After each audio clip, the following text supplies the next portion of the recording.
A new Reuters Ipsos poll finds that 53% of Americans think President Biden received special treatment in special counsel Robert Hur's investigation into his handling of classified documents. The number includes 29% of Democrats.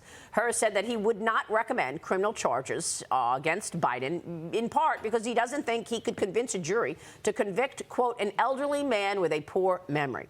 Meanwhile, the White House is now revealing it was Biden's idea to appear before the press conference last week when he quickly got in front of a podium Thursday night to defend his memory after the report was released. Watch.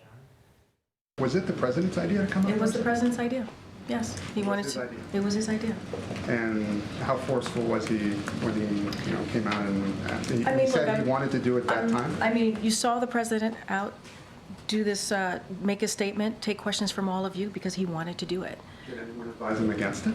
I'm not going to get into private conversations that the president has. White House Press Secretary Karine Jean-Pierre also refused to say whether the full transcript from Biden's interview with her will be released. Tiana, this is an important point because there are reports that there were plenty of boxes missing and that the special counsel had a lot more to say. We want to see those documents. Missing, damaged, opened, right? That was the primary complaint with the Trump documents trial, right? Them saying that the boxes were damaged, and that's also part of the attempt to destroy classified material.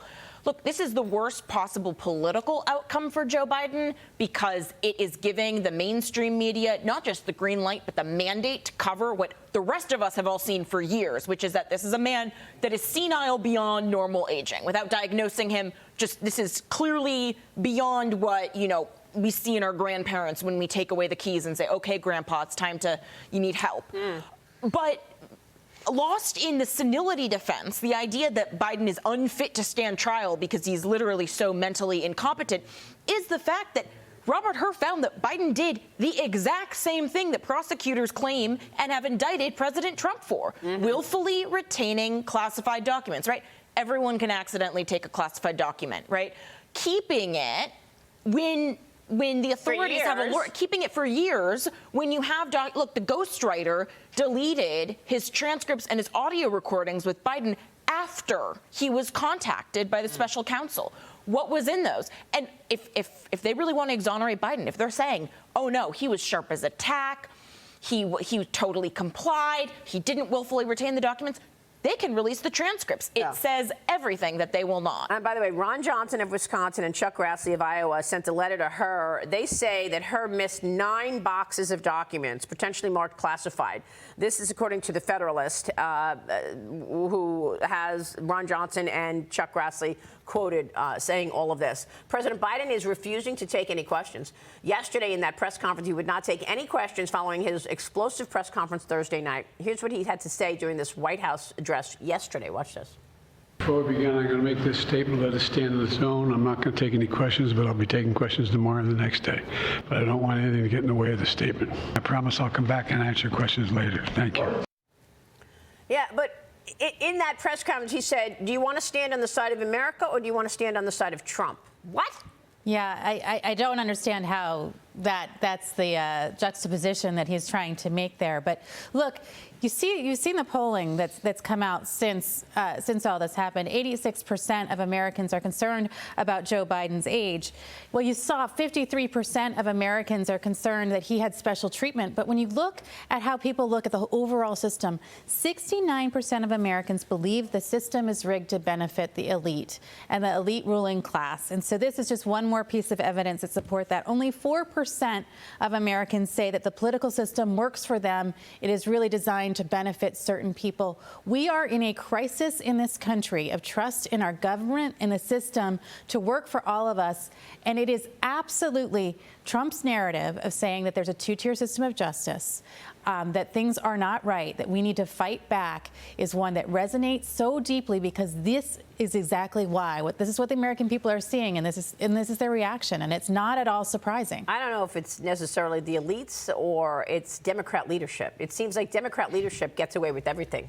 Well, I think, can we go back to those comments by KJP for a second? What you didn't hear her say was, I advise the president not to do this. You can tell by her reaction and by the way that she was answering questions yesterday that they did not want President Biden to go in front of that microphone last Thursday night. That was very damaging because not only was the report from her damaging, but then he goes out and makes even more gaffes, confuses more world leaders. Is it Mexico? Is it Egypt? I don't know who's president of what. That's what we saw last Thursday night, and that's what these polls are showing and what Americans are responding to. Look, I will tell you something, is that in the White House right now, they're doing everything they can to protect this president. And I think they must have gotten to him yesterday to say, do not take questions. And I think that was the apparatus underneath Joe Biden that is trying to save what the American people are seeing.